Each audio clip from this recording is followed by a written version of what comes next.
It's 8:45 p.m. on Monday, the 19th of December 2016, and this is the Cats Whiskers podcast live.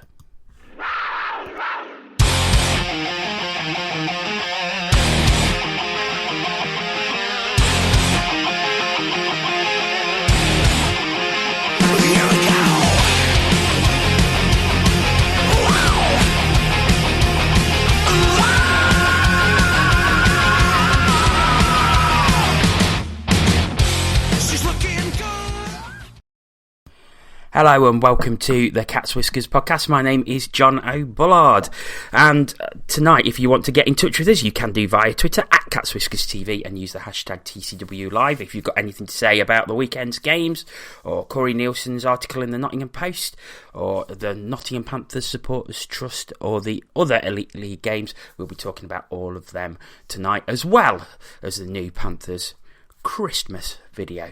And talking about that will be Tina Taylor,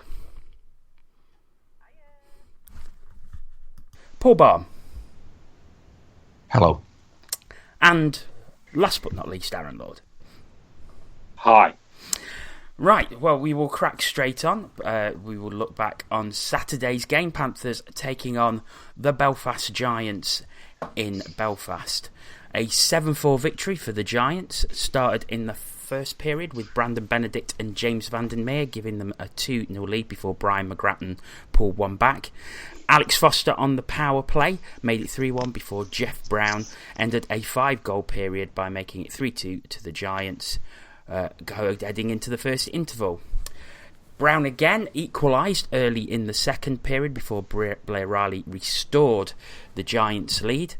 Dan Spang again made it level terms, 4-4, going into the second interval. And in the third period, Colin Shields, Blair Riley and Chris Higgins with an empty net goal ensured a 7-4 victory for the Giants. I am now going to hand over to Mr. Aaron Lord, as he didn't see the game on the webcast and the three of us did. So, Aaron, over to you.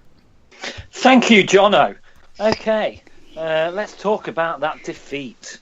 And I'll come to you first, Jono. Obviously, two very competitive periods, but the Panthers ran out of steam in the third. Do you think they could have won with a few more bodies? Yep, definitely. I said me and Paul was watching the game at my house on Saturday night, and I think I said to him several times, with a few more bodies in defence, I think we could have won that game, because we had the momentum when we got it back to 3-3 and 4-4, but come the third period they just had nothing left in the tank. Cannot fault the effort from the Panthers players on the night. I thought they played very, very well. Just a case of not enough bodies and running out of gas. Paul, you obviously watched it with Jono. Do you agree that it was a battling performance from the Panthers for it to be level after two periods? It was. I mean, it wasn't what you might call a classic. There were a lot of, there were more turnovers in the game from both sides than you see in the average branch of Greggs. But in the end, ultimately, I think it was that lack of defensemen that did for us, really. Tina, would you agree with that? Yep, wholeheartedly. Don't think there's anything I can really add. One thing I would just sort of say, guys, I've had a message from Anton Marijan. He says he couldn't hear me, so I don't know if you guys can hear me. You must be able to, otherwise you'd be saying something by now. But yeah, and as you appear to be sound, man, if you could just let me know if you can hear me now, and if not, we'll try and do something about it. Okay, let's move on. And if you didn't hear any of that, Tina was talking.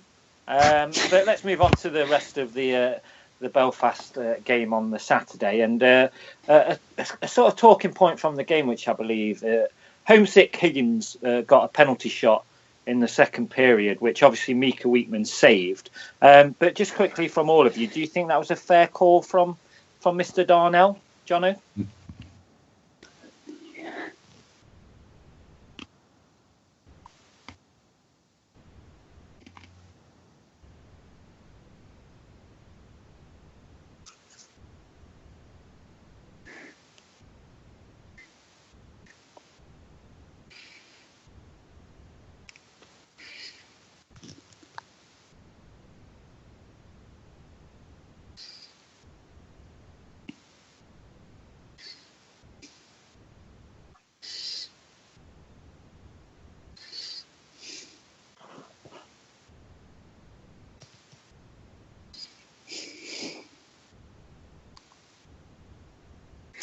Okay, well, we've just had a tweet in from Ant saying that he can't hear you, Jono, at the moment. So I have no idea if Ant's flu is getting in his ears and he's just playing with us, or if it's true. But basically, if you're listening to us live and you didn't hear Jono, he said that Higgins is a terrible player. How and dare Tom you? Darnell is the most rubbish referee in the league. I'm only joking there. But Paul, let's go to you because he hasn't said that he can't hear you.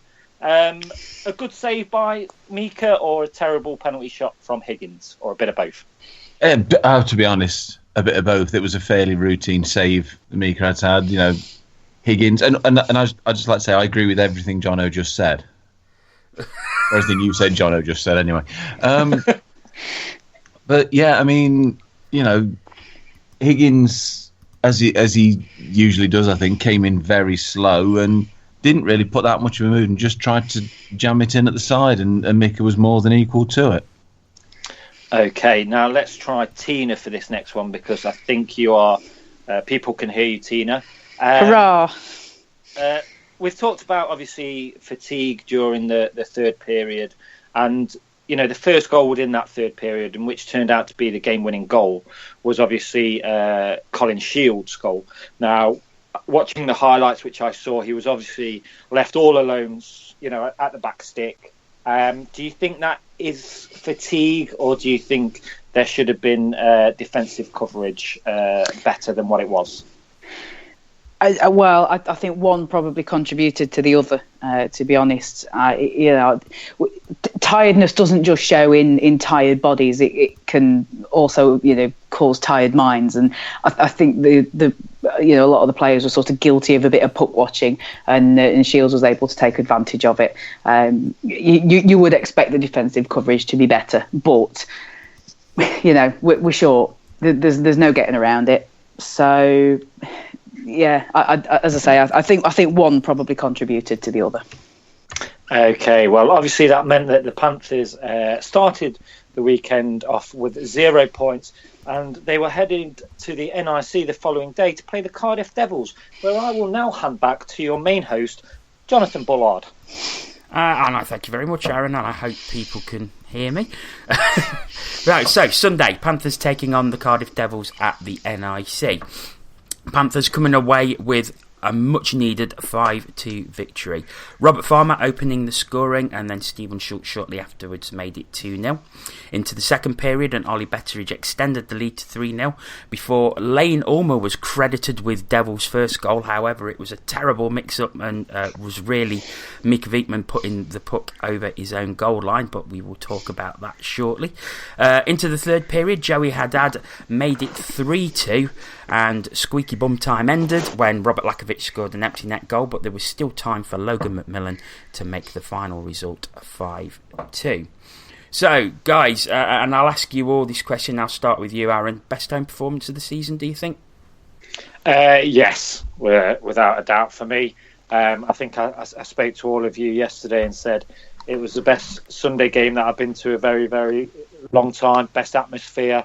And I think, taking everything into consideration, the loss against Belfast the previous night, the bit of travel home, facing the top team in the league, and we produced, our best home performance and arguably the best performance of the season, in total. So, yeah, very, very pleasing and a little bit of a surprise, to be honest. Yeah, and I think a lot of people expected us to probably lose that game. But, Paul, do you think best home performance of the season? Coming to me when you're talking about people thinking they'd lose that game. How dare Well, you? I thought they'd lose beforehand, to be honest. Yeah, I mean, I thought, yes. I probably think it was the best performance. Probably, that's, for me, that second period, although, a lot of people saying the first period was the best they've seen all season. I thought the second was the way we played, where we killed that 5-on-3 in particular. I thought it was really good, and I thought that really brought the crowd into the game as well. It always does. This thing about the atmosphere. Is it any coincidence that when the players are playing well, suddenly the atmosphere is there? But doesn't it also show you that with the crowds in Nottingham, with the Saturday night game? I mean, I thought the the atmosphere in the Brayhead game was fairly decent. I mean, okay, you know, we were sat in row S, and at points you could hear the players shouting at the referee. But doesn't that show you that the people who are filling the crowds more on a Saturday night are the ones who are not as sort of vocal and as almost, I don't really want to use the word interested, but I just did, as interested in the game as the rest of us, or invested in the game as the rest of us, shall we say. That's. I think you make a very, very good point there. And Tina, best home performance? Yeah. There's no other game this season that springs to mind. So yeah, I would definitely say so. I mean, I didn't expect much out of it, knowing that we were coming back from Belfast that morning. You've got your earlier face-off because it's Sunday, and it was a long day for the guys the day before. So I didn't expect much of it. Coming into it, I thought if we were going to get anything out of the weekend, that we were actually going to get something out of Belfast. So when we didn't come out of anything, when we left Belfast empty-handed, I thought it was going to be all doom and gloom and another 0-point weekend. But yeah, what a performance! It was absolutely fantastic. And the one thing I would maybe say is that. Perhaps because of the way the season's gone so far, we've had this concentrated, bunch of losses, just behind us. Maybe our expectations were slightly lower than would normally have been, but at the same time, yeah, still a really, really good performance. I think the fans needed it. I think it was brilliant to see the team playing like they did. The trouble is, and especially with Sunday games, and I say it all the time, you've got to have something to cheer for. You've got to have something to shout about, and they gave it. They absolutely gave what we needed, and so we could give it right back. We could give them the energy they wanted to hear, because they were giving us the energy on the ice. So it was really good to see. I wonder if we'd all agree if you asked us which was the worst performance of the year. The problem with that is there's so many to choose from, isn't there? Exactly. But staying with this game, lots of key incidents. And firstly, Jeff Brown and a scrap with former Panther Matthew Myers. And Aaron, what do you make of that one? Yeah, well, it was quite an interesting, obviously, situation with. Carter laying a hit on somebody that I can't remember who it was, and then I believe it was Hotham, one of the Hotham brothers, skating over to him. Skated quite a fair distance. So if that had maybe turned into a fight, then you could have potentially been looking at an instigator there. But then obviously Carter didn't really want to have anything to do. Matthew kind of, I don't know. It seems like they were just trying not to start a fight when Matthew went over, but trying to just maybe break it up or just grapple to a certain degree. And then I disagree, because I thought Myers went over and he grabbed Brown and turned him round. And I thought, no, but I think, didn't Brown come in after Matthew? Matthew went in at Carter. Yeah. Oh, was it Carter? It was Carter that threw the check on Myers. Yes, yeah. Sorry, I've just been watching the highlights. So it was Myers that received the check, and was it Hotham that came in and went sort of grabbed hold of Carter, and then. Then it gets a bit fuzzy after that, but it was that was a fight that Matthew Myers did not want. No, I agree with that. Considering he got his ass handed to him on a silver platter by Jeff Brown quite quickly. I also think Jeff Brown is this type of player. Look, he got given an A, and he must have had that A for a reason. And I think he is a player that I think he possibly sensed that something had to be done, and we all know that a fight in the NIC gets the majority of fans involved in the game and a little bit louder, and I think that was obviously contributed to the atmosphere. And I think he's that type of player, like I say. But obviously Brown won it, but like Tina says, I don't think Matthew wanted anything to do with that. It was short, sharp, and it got the crowd into it, like I said. Another incident with a comical own goal that put Cardiff on the board. Panthers under no pressure. Spang fires the puck from behind the net. It hits Mika Wiekman. It bobbles across the line, and Mika, in his panic to try and get the puck, then pokes it over the line. Sorry, Johnny. Can I just correct you actually, because I've watched the highlights just before we started recording. It actually hit Robert Farmer and went. Did it? Oh, I thought Mika Wiekman. It hit, yes, it did. Yeah, I didn't see, because I sent you all a panicky message and said, what did I just miss? Because I'd looked the other way. Expecting the puck to I was trying to look where the puck was going, and it didn't go, so I completely missed what had happened. But yeah, having just watched the highlights, Spang fires it, it hits Robert Farmer, it goes past Wiekman. It's almost a carbon copy of what happened to Davy Phillips the previous night. It's ridiculous. I mean, we wanted to get in on that so much. Well, we had a Sheffield fan sitting in front of us. He sort of turned around and go, why is it that people score goals for Cardiff? They're good enough to score on their own. Not against us, they're not. Well, it seems that way. We'll come on to that in a second. Panthers were out on their feet by the third, pretty similar to how they were in Belfast, but they did dig very, very deep for the win, Paul. They did. But I think I was surprised at Cardiff, if I'm honest. Again, we came out and we hit them fairly early. I don't think Bounds had a particularly good game. He'll definitely want the first one back. But Tina, you've watched the highlights recently. I think you might have mentioned it. May have done. Our first goal. Does a Cardiff player, I think it might be Bordello, it's him, actually sort of tip it in after Bounds has gloved it up in the air, or does it just drop in anyway? I couldn't quite tell. No, I'm not sure, because I can't. The picture isn't really clear enough to tell whether, because it's sort of spinning as it's going round in the air anyway, and so it's difficult to tell whether Bordello actually touches it or not. But he does try. He's trying to bat it away. So I don't know if he just makes the situation worse, or whether he's just swing and a miss. I'm really not sure. But yeah, as soon as you started asking the question, I knew what you were going to ask. Yeah. Yeah, I wasn't sure either, but yes, you're right. We were dead on our feet. That's probably why we only managed to score 2 against them in that period.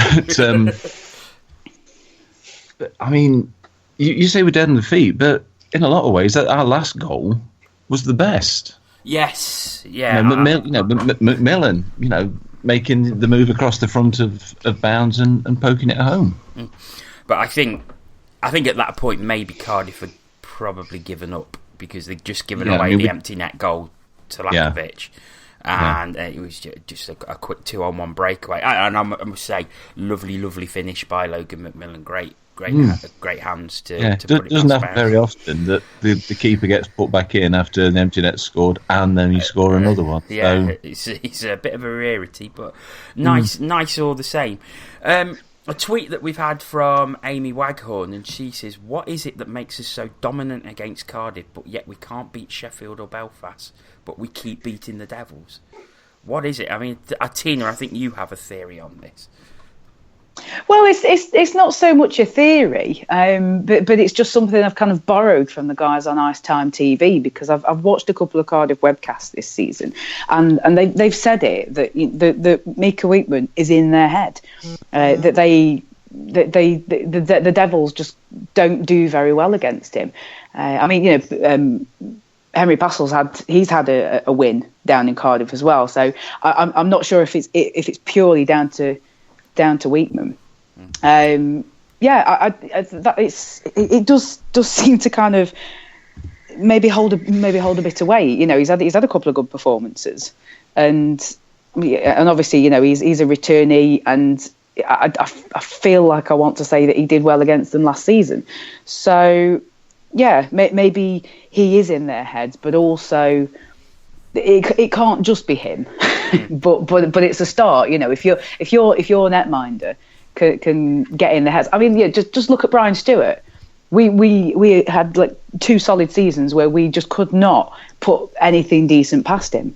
So Yeah, I mean, he looks a little bit less invincible this season as he has done the previous two. And not to say that, that he isn't doing well. He's still Brian Stewart, but it's a little bit. It feels a little bit like that. Maybe the Cardiff Devils are seeing Mika Wheatman like, the likes of us have been seeing Brian Stewart, and a little bit of a force to be reckoned with. It happens. It can happen.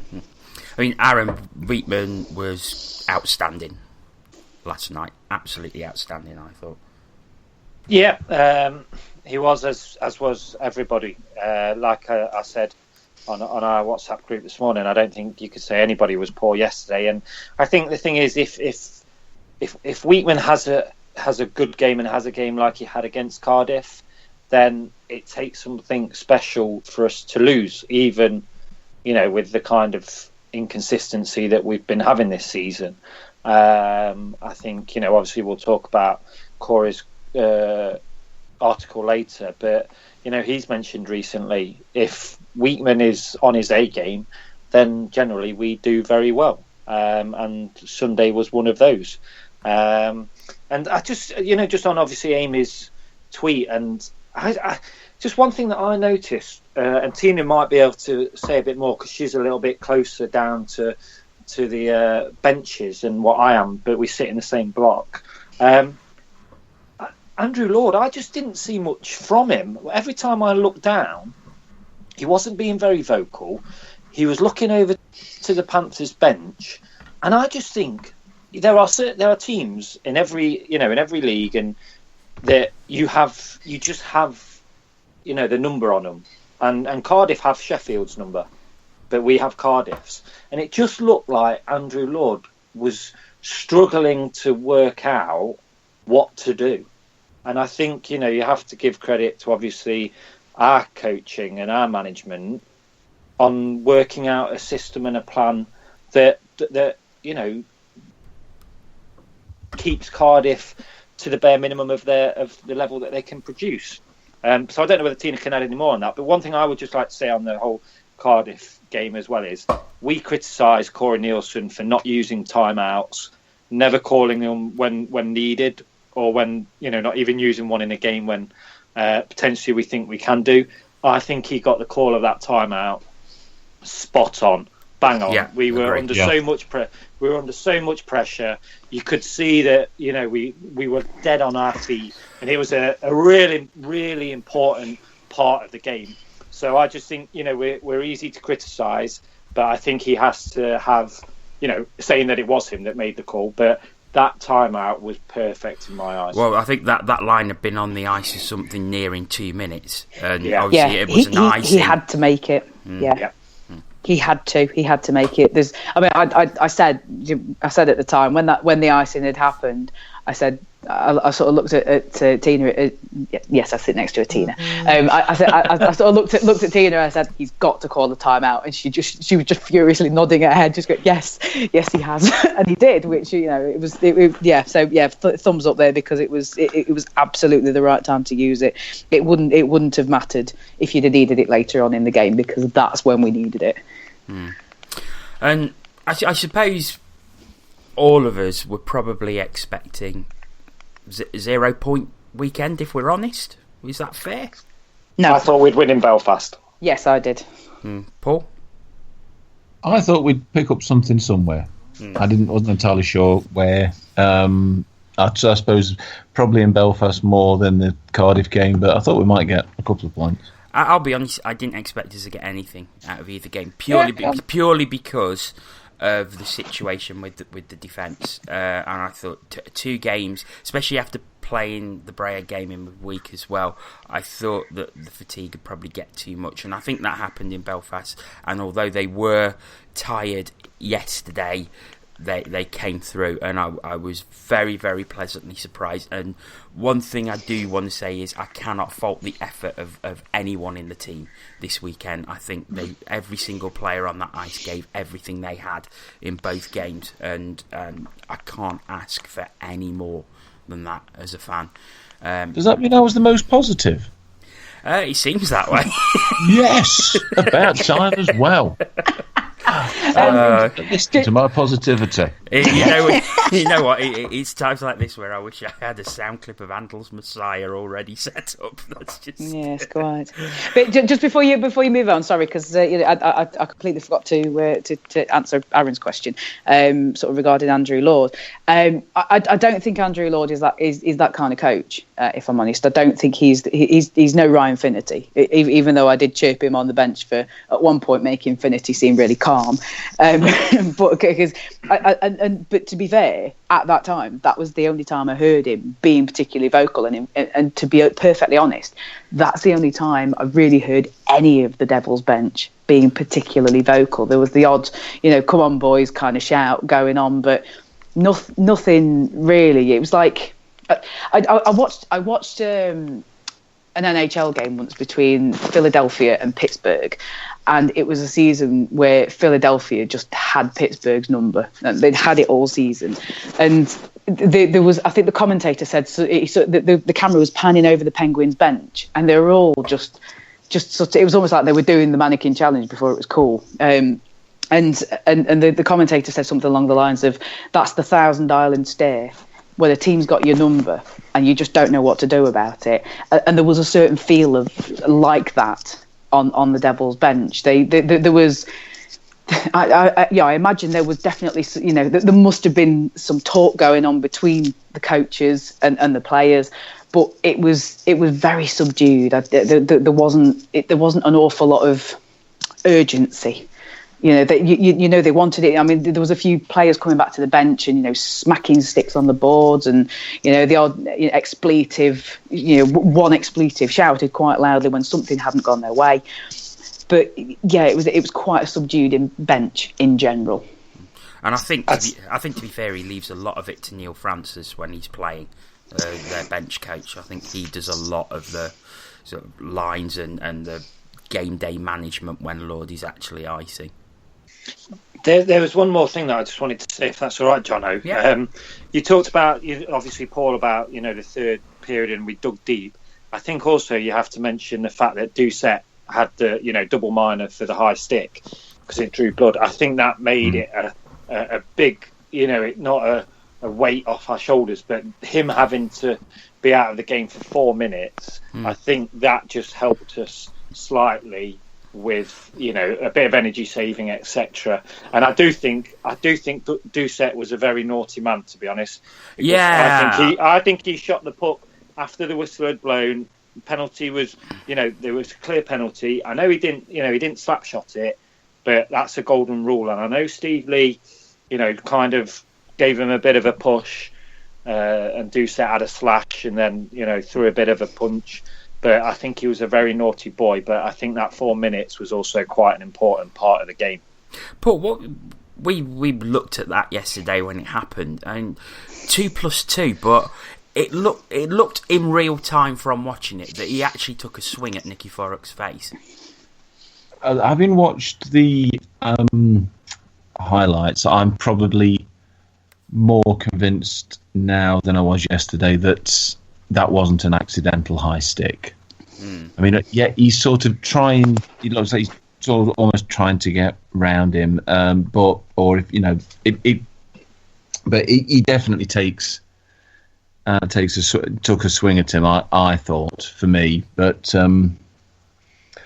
yeah, I mean, so I'm not entirely sure 2+2 was the right decision, but but Aaron's right. That did have a very big part to play in the result.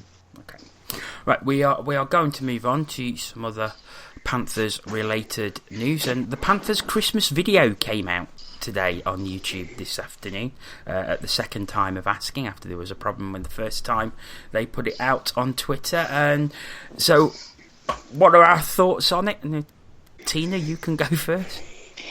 No, you're only saying this now so that you can all shout me down afterwards, right?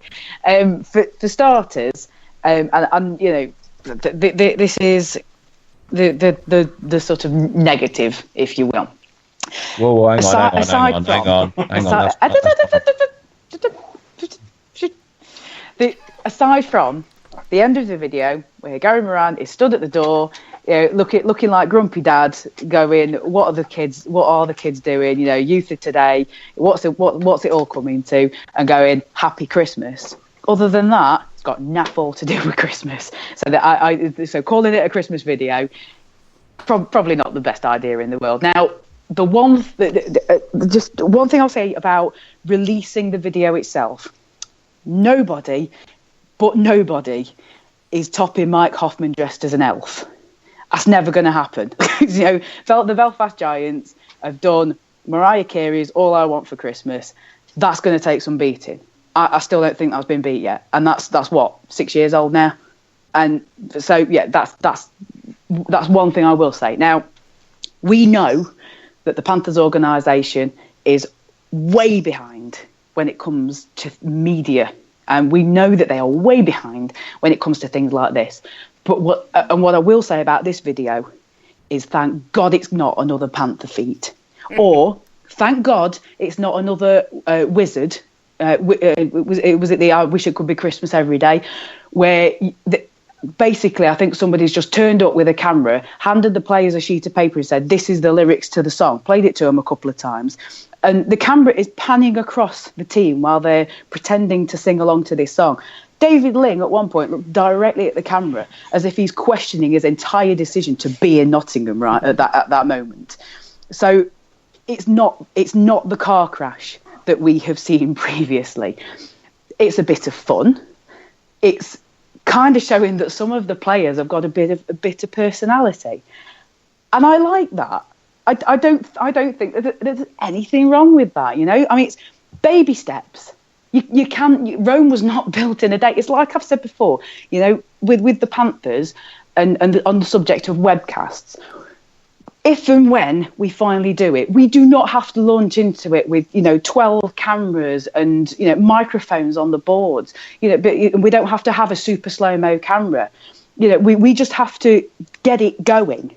You have to get the ball rolling and take baby steps. This is a baby step. The only thing that I personally think is wrong with this video is calling it a Christmas video. That's the only thing it's fun, and we see precious little fun coming out of the Panthers camp. So while the video itself may not be to everybody's tastes, I think it's a step in the right direction. Okay, Aaron. I thought Tina was going to be far more positive then with what she was saying, but I kind of agree with what she is sort of saying. It isn't a Christmas video at all. Let's call a spade a spade. There is nothing in that video that says Christmas. There's not even anybody wearing one Santa hat. I kind of agree with it's a bit of fun. You see a bit of personality, but this is a type of video that you kind of release, on a midweek or something like that, not a build up to a Christmas video. I think it could be shot better, and I think Paul will speak more about this bit, but it's a bit outdated, and I'll let Paul explain more about that, of what I mean. But the only thing I would say is I kind of disagree with Tina in the sense of baby steps, and you can't launch something with 12 cameras, etc. Obviously, that might be a bit of extreme, but we are an organisation that is a successful organisation financially, which means that if you launch a webcast or any type of media, then I don't feel like we should be kind of going, well, let's get this started because we haven't done it before. Let's take a baby step. No, sod that in my eyes. You launch it at the level at which you expect. You don't build it up, season on season, because we're not a new club that's just came into the league like a Manchester Storm, for example. We get good crowds. We are financially stable. We allegedly make a very good profit. So I would just, with obviously what Tina said, that I would say, no, we don't take baby steps. Whatever we do should be of the highest quality and the level that we are willing to put out, and it's far higher than what that kind of is. But I think it is a bit of fun. It's nice to see a bit of personality, but it's not a Christmas video. Okay, Paul. I don't know what Aaron's talking about. I loved it. And press record. I really don't understand it. And I'm the same. I had to have it explained to me. And any time you do anything that somebody has to explain to you, then you're doing it wrong. But the problem is, it's all right. It's so I get the idea that it's celebrating the various fads throughout the year, but a fad is a fad, and they're coming. Who's doing the ice bucket challenge now? Who's doing Gangnam Style dancing in Coventry? Balls. Oh, no. Yeah.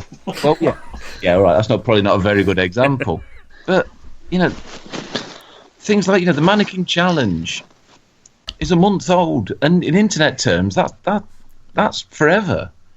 So it just like has already been said, that bit at the end should be Corey Neilson. Not Gary Moran getting his face in where it quite frankly doesn't belong. Yeah. Who cares? Yes, he might be the grumpy old man of the organisation, but that's we're not interested in seeing the management or whatever. In a video of the team, it should be the coach. I mean, maybe Corey was smart though. Maybe he didn't want to do it. Okay. We had a couple of tweets in. Colin Basford, he says the video looks rushed to me, and Moran just annoys me at the end. And Elaine Buck, she says nice to see McGrattan smiling. It's a mannequin challenge though. So yeah, I from what I've seen on social media, there's been quite a mixed reaction to it. Some people love it and say it's good fun, but others have said pretty much what we've said and what Colin said, really. And I mean, yeah. The other thing to say, is that I'm not entirely sure it was released. I think it escaped. Moving on to something else that came out today. Corey Neilson in today's Nottingham Post, an interview with Matt Davis. That's caused quite a bit of chatter on social media, where he urges the Panthers fans to understand the reality of their situation. Corey bemoans the amount of injuries we've had. He says obviously having players out doesn't help the team. He says that Matt Carter and Alex Nikiforuk are pretty banged up, and he can't wait for players to come back and Jason Williams to come in so they can just have a rest. I've got to say, I read it. I pretty much agree with everything that Corey says. I think some people have seen it as he's having an attack at the fans. I don't think it's that. I think he's having a veiled attack at the management for not supporting him and not allowing him to bring in some extra bodies. I mean, I'll ask all your opinions, Aaron. What was your take on the article? Similar to your first comment, really. I think it's a very fair article. It's very nice to hear from Corey. It's that's a couple of times now we've had a few articles from Matt Davis from the Nottingham Post where Corey is frank and honest, and as a fan base, that's kind of all we've been asking for. I think he's just trying to. The problem with the fan base at the moment is very, people are talking, anger is growing, frustration is growing, and I think there's a lot of digs out there. There's a lot of accusations from people about whose fault it is. Now, the management and owner haven't chose to spoke, and obviously Corey as a coach, gets approached to talk to the local press, and I think he's just being honest. I think a lot of people are having a go at Corey, and this is his opportunity to say how he feels and his views. And to be honest, I don't disagree with anything that he says. And there was a point where Cardiff got it back to 3-2 that I thought, if we lose this game, we've lost this game because of the club, not because of the players and not because of the coach. And I think, the whole trying to explain that tired minds, tired bodies, this is why we win one, this is why we lose one straight after, this weekend being a prime example. What more can Corey do?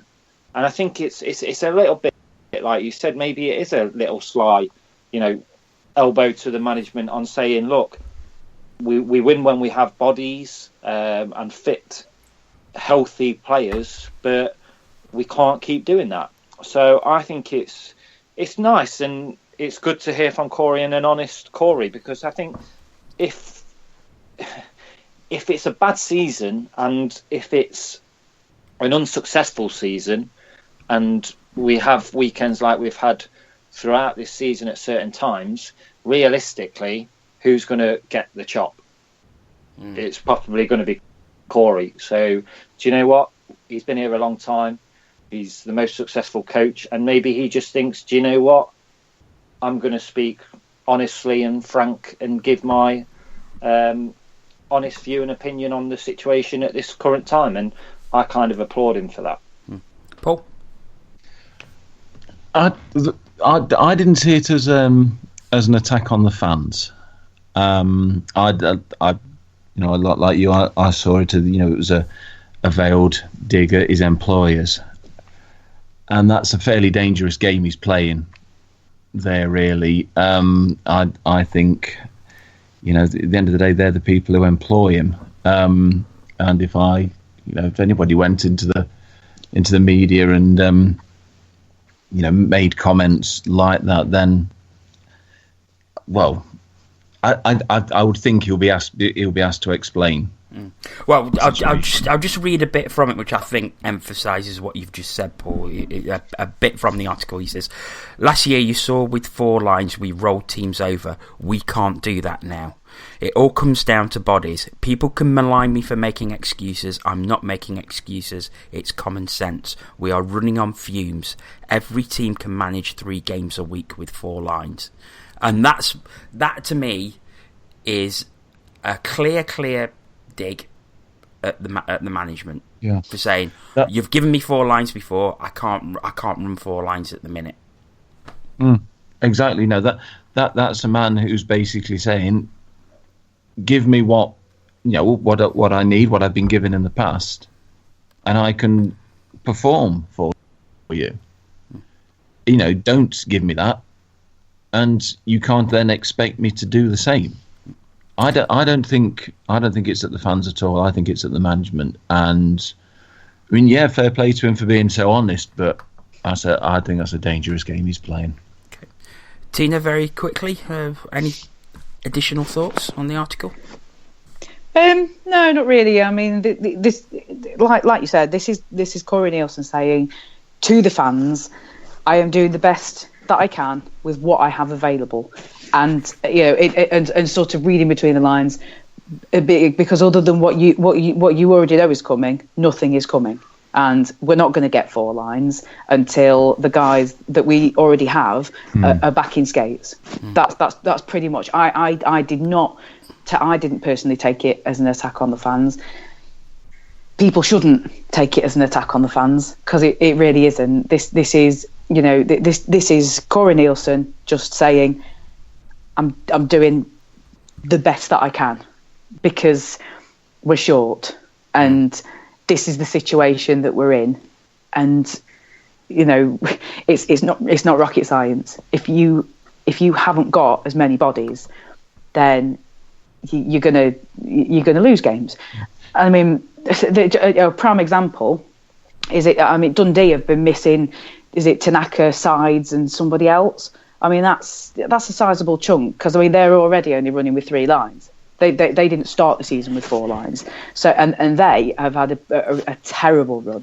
They've had a pretty bad run of it over the last couple of weeks as well. And sort of going back a little bit further as well. So it's not rocket science. If you haven't got the bodies, then you're going to get steamrolled. Okay. Paul?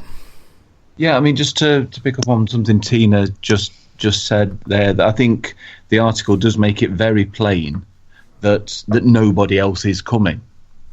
There's no. It's we're basically told that the 2, Dimon and War are on the way back, and that's it more or less makes it fairly obvious that that's going to be it. We know there's going to be no additional players or whatever. No, the worrying.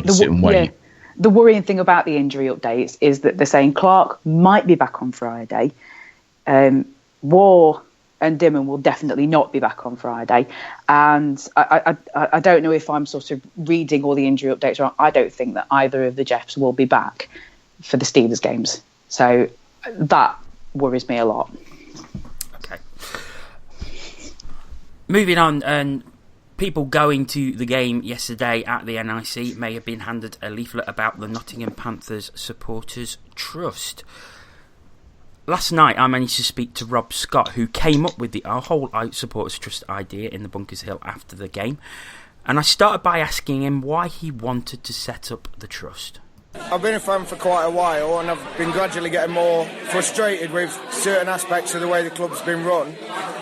Then this summer I did try and contact the club to offer some free advertising, but I didn't manage to get a reply, so that wound me up a little bit. And then the thing that really pushed me over the edge was the Brayhead pre-season game. The club advertised the fact they'd been missing a couple of players, so I bought my ticket and turned up, and we were missing lots of players, a lot more than 2.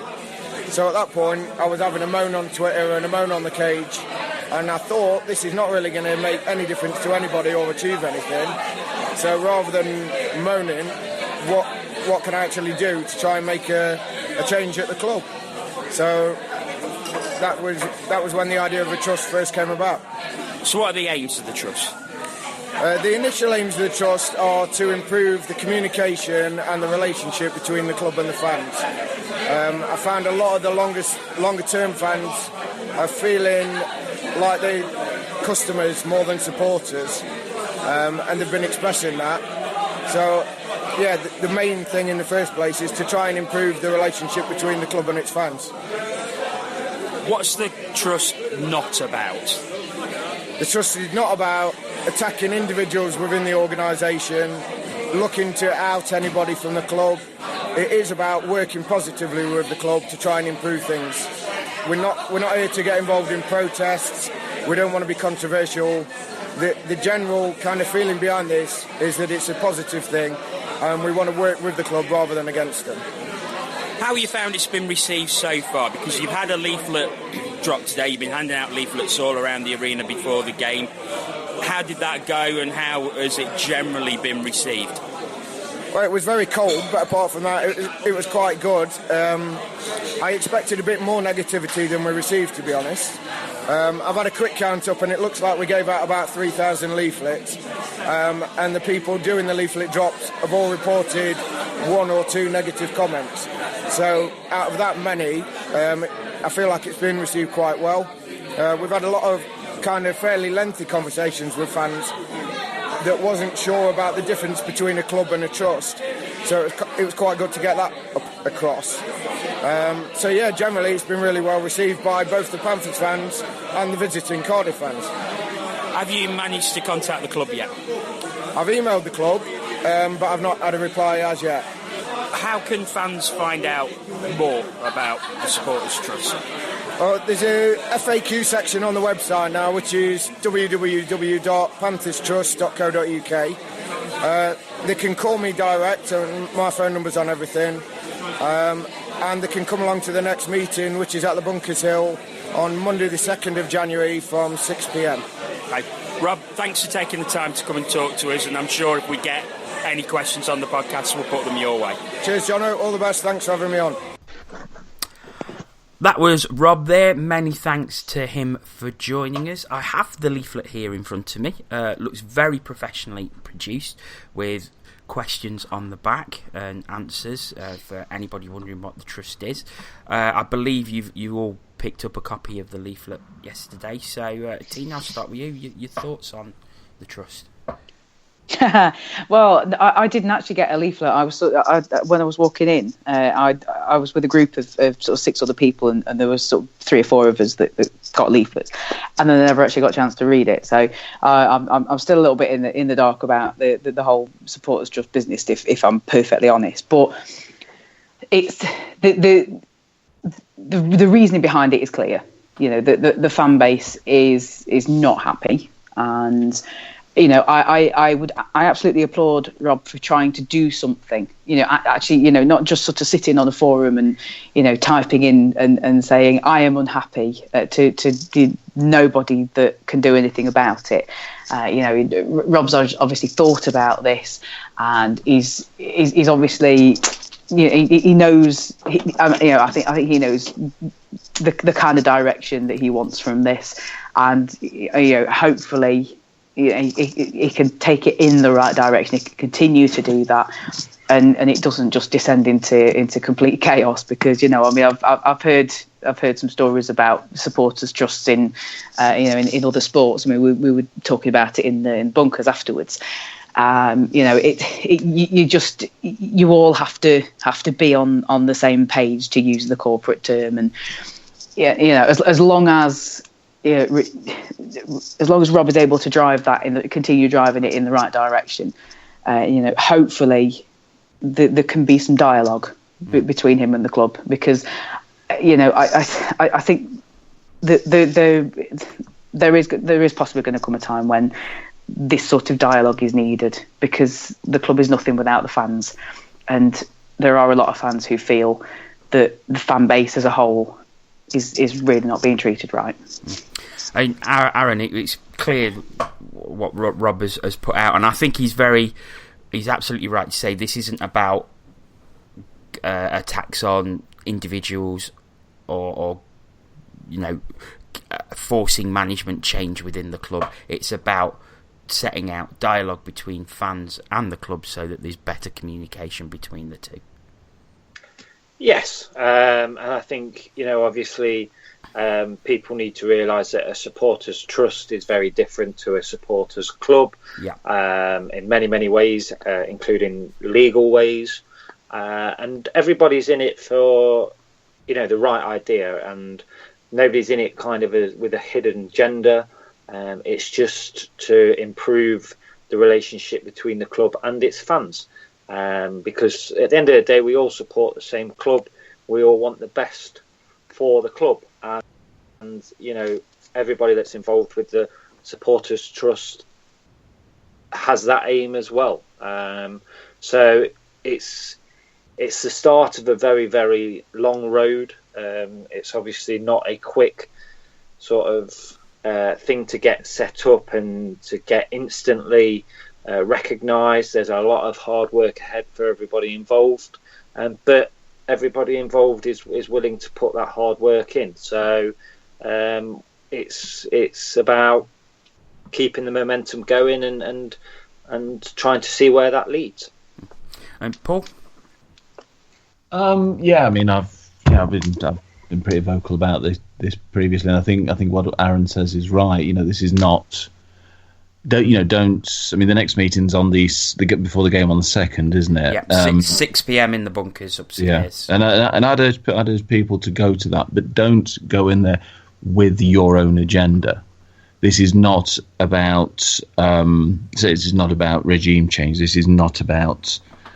Going up and just having a good old moan about stuff. This is about trying to create positive dialogue and change within it, and to get the.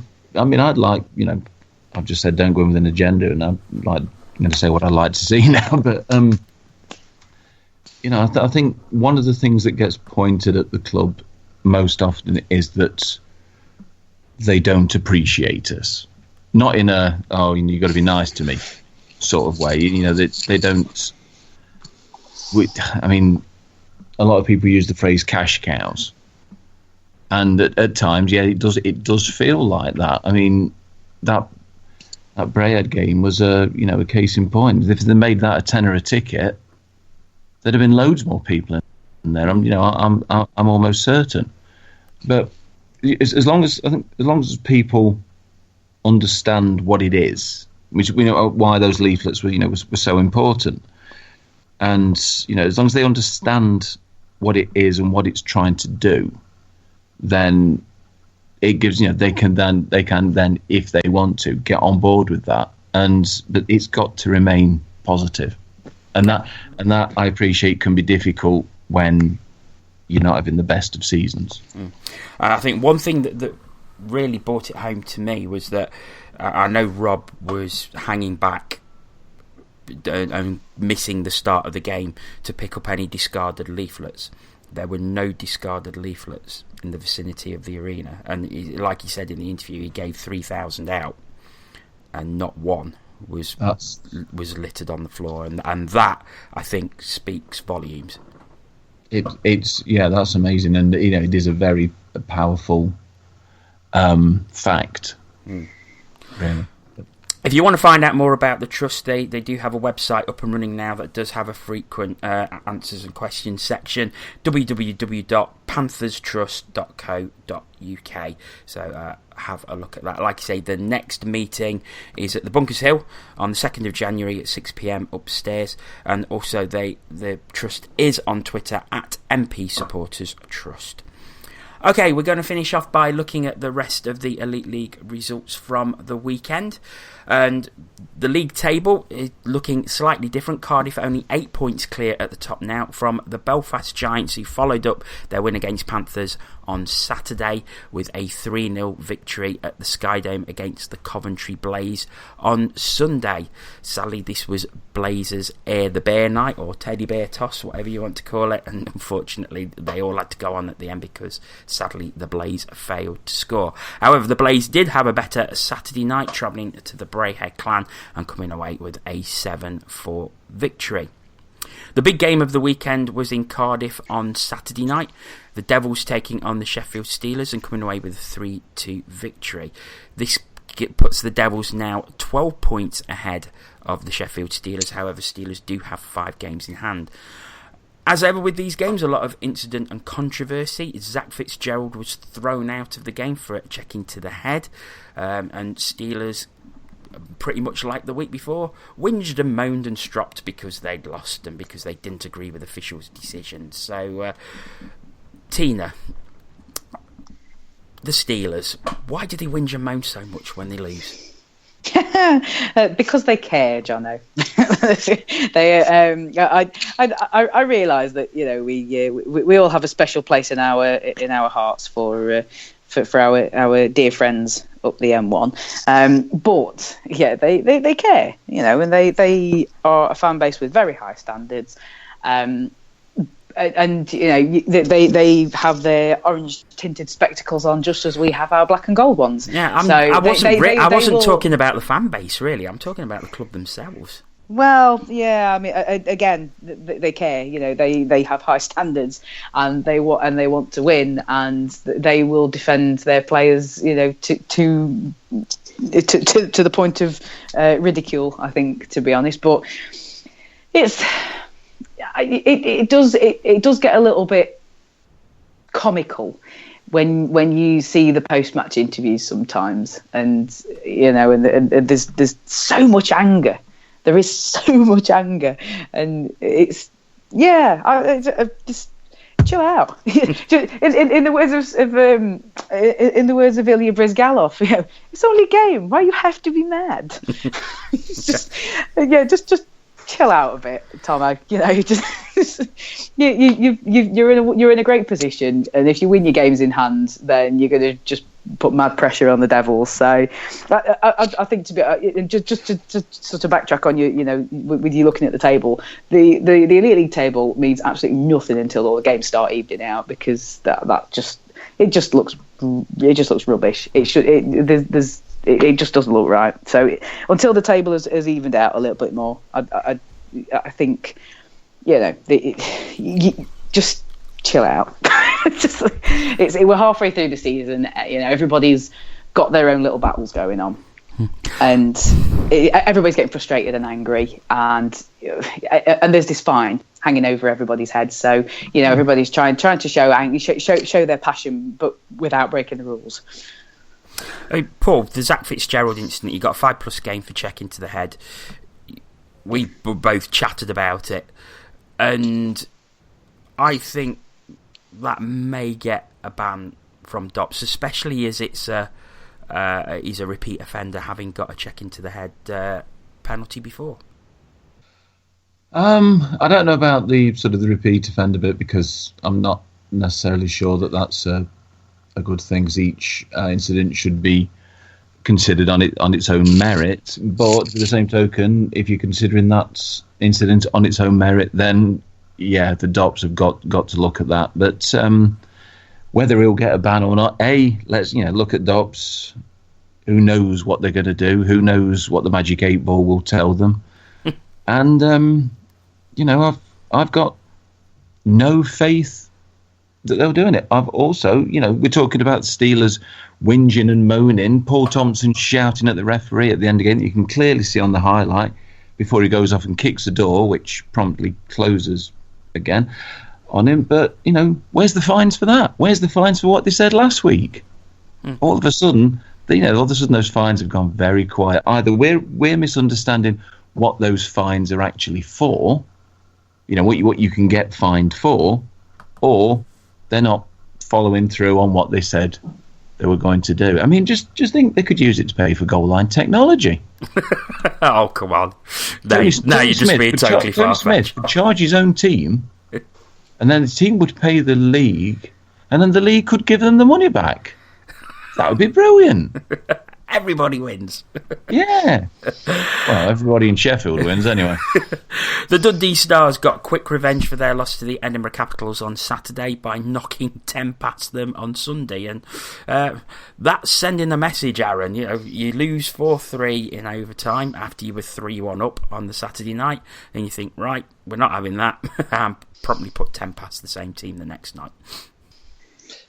It's revenge with a cherry on top, isn't it, really? Well, the joys of sport, and especially ice hockey, is that you can get your revenge most of the time the next night if you've got a double-headed weekend. So, I think like Tina said earlier on in the podcast, the Stars have been struggling with injuries, etc. And the joys of the Elite League, there's been a few blowouts so far this season, and that game was certainly one of them. Finally, the Clan picked up after their loss on Saturday night with a 4-1 victory in Fife against the Flyers. However, the biggest talking point from that came from a video which came to light on social media about a fan who was confronting Brayhead fans and was promptly told to leave the building. And Tina, this is something we do not want to see. No, absolutely not.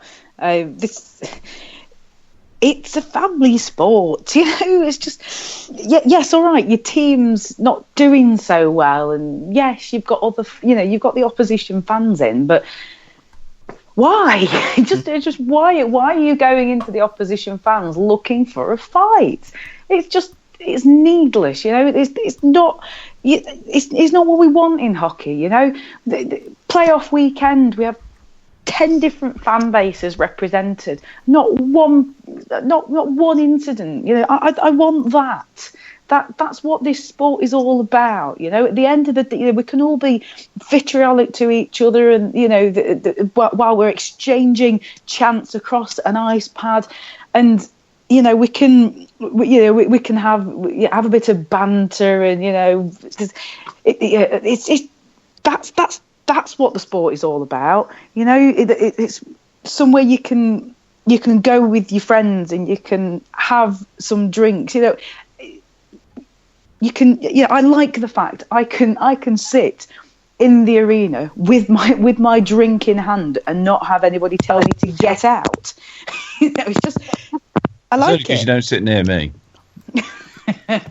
Well, you would never tell me to get out, Paul. You like me too much. I very rarely use that sort of language. But yeah, it's senseless. There is no place for it in hockey. We don't want that kind of football mentality, because that's what it feels like. That really is what it feels like. And I mean, unfortunately, I'm quite happy to be corrected on this, because I mean I've not been up to the rinks in Scotland for a while, but I'm not aware of any other rink other than Fife that has to have security.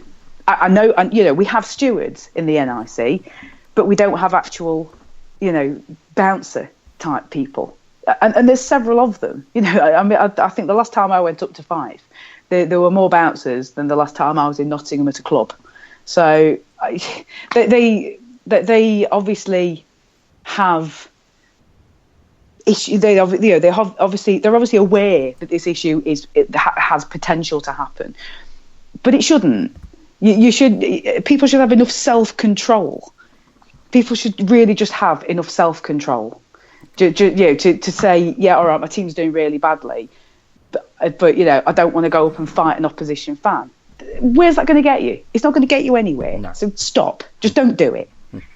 Aaron, you've got something to add? Yeah, just very briefly. I agree, obviously, with everything that Tina's said, but I don't think this one incident should be brushed under the carpet and kind of said that this, is only it's the first time this has happened, etc., etc. And I think the problem is, as this sport looks to grow, then you're asking for fans of other sports to come into this sport and like it and become regular fans.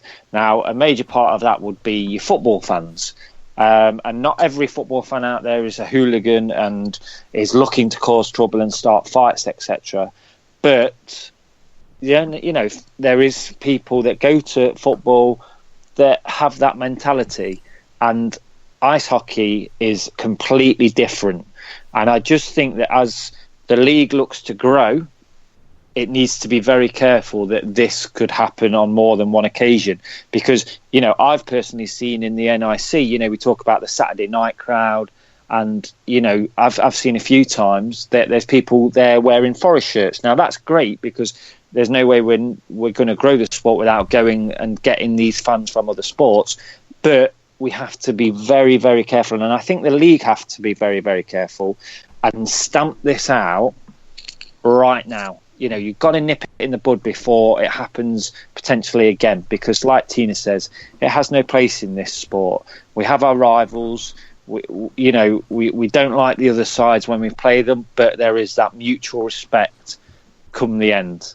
And I just think that the league can't kind of brush this under the carpet and not say anything about it. They need to be strong. They need to look like they take, kind of the rules of hockey and how it's symbolised across the world seriously, and we don't want that in our league.